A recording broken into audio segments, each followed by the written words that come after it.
آج ہم جس کہانی پر بات کرنے والے ہیں وہ ایک بہت ہی ذاتی انتخاب اور اس کے گہرے نتائج کے بارے میں ہے۔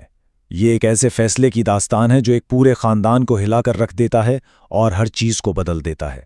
یعنی یہ کہانی ہے انفرادی یقین اور خاندانی روایات کے درمیان ٹکراؤ کی۔ تو کہانی شروع ہوتی ہے ایک گہری خاموشی سے، جانتے ہیں طوفان سے پہلے والی خاموشی۔ یہ ایک جملہ ہی ہمیں فوراً اس گھر کے تناؤ اور بے چینی سے بھرے ماحول میں لے جاتا ہے۔ چلیں اب کہانی کے پہلے حصے میں چلتے ہیں، جہاں ہم اس اہم دن کے ماحول اور کہانی کے مرکزی کردار امامہ کی اندرونی کیفیت کو سمجھنے کی کوشش کرتے ہیں۔ اس دن اسلام آباد کا موسم بھی بڑا عجیب سا تھا۔ باہر آسمان پر بادل چھائے ہوئے تھے، بالکل اسی طرح جیسے امامہ کے دل میں اور اس کے گھر کے اندر بھی ایک طوفان پل رہا تھا۔ دیکھیے، امامہ کے لیے یہ کوئی معمولی صبح نہیں تھی۔ آج کا دن بہت بڑا تھا، فیصلہ کن تھا۔ اس نے تہیہ کر لیا تھا کہ وہ آج وہ سچ بتا دے گی جس کے ساتھ وہ پچھلے کچھ مہینوں سے جی رہی تھی۔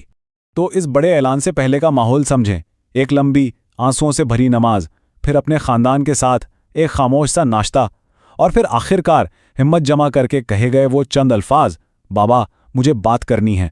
اور بس یہیں سے کہانی کا وہ مرکزی ٹکراؤ شروع ہوتا ہے، امامہ اور اس کے والدین کے بیچ۔ وہ لمحہ جب سب کچھ ہمیشہ کے لیے بدل گیا۔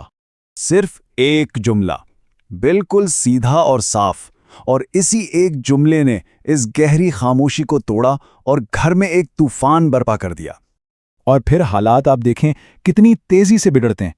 امامہ کے انکشاف کے فوراً بعد اس کے والد کا الزام سیدھا اس کی دوست جویریہ پر جاتا ہے، پھر شدید غصے کا اظہار۔ لیکن اس پورے طوفان کے بیچ امامہ اپنی جگہ پر بالکل ثابت قدم رہتی ہے۔ اور یہ وہ جواب ہے جو امامہ کی خاموش مگر مضبوط مزاحمت کا مرکز ہے۔ اس کا یہ اعلان کہ جس یقین کو دل نے قبول کر لیا ہو اسے کوئی باہر سے نہیں نکال سکتا۔ اب اس تصادم کے بعد گھر کا نقشہ ہی بدل گیا۔ اس کے فوری نتائج نے امامہ کے گھر کی حقیقت کو ہمیشہ کے لیے تبدیل کر دیا۔ امامہ کی دنیا جیسے دو حصوں میں بٹ کر رہ گئی تھی۔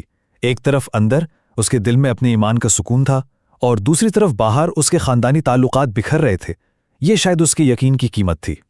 اور یہ چھوٹے چھوٹے لمحے تھے جنہوں نے اس کی تنہائی کو اور بھی گہرا کر دیا۔ والد کا کمرے سے چلے جانا، ماں کا ہاتھ چھڑا لینا، اور اس کا میز پر بالکل اکیلے رہ جانا، ہر ایک عمل جیسے مسترد کیے جانے کا احساس دلا رہا تھا۔ تو اب سوال یہ تھا کہ امامہ اپنی اس تنہائی کا سامنا کیسے کرتی ہے، اور کیا اسے کہیں سے کوئی سہارا ملتا ہے؟ آئیے دیکھتے ہیں۔ دیکھیں، اپنی اس تنہائی میں امامہ نے آنسو نہیں بہائے، نہیں، اس نے سہارا لیا عبادت کا، اور ہر سجدے میں اس نے تکلیف پر نہیں بلکہ سچائی ملنے پر شکر ادا کیا۔ اور پھر اسی تنہائی میں ایک آواز آتی ہے۔ جلال کا یہ پیغام اس کے لیے خاندان سے باہر حمایت کی پہلی کرن بن کر آتا ہے۔ یہ پیغام پڑھ کر اس کی آنکھوں میں آنسو تو آئے، لیکن یہ اچھے والے آنسو تھے۔ یہ دکھ کے نہیں تھے، بلکہ اس احساس کے تھے کہ وہ اپنے سفر میں اکیلی نہیں ہے۔ یہ یکجہتی کا ایک بہت اہم لمحہ تھا۔ اب یہاں سے کہانی ایک نیا موڑ لیتی ہے، ایک وسیع رخ اختیار کرتی ہے، اور ہمیں یہ اشارہ ملتا ہے کہ ایک بڑی کہانی ابھی باقی ہے۔ والد سے ایک اور ملاقات ہوتی ہے۔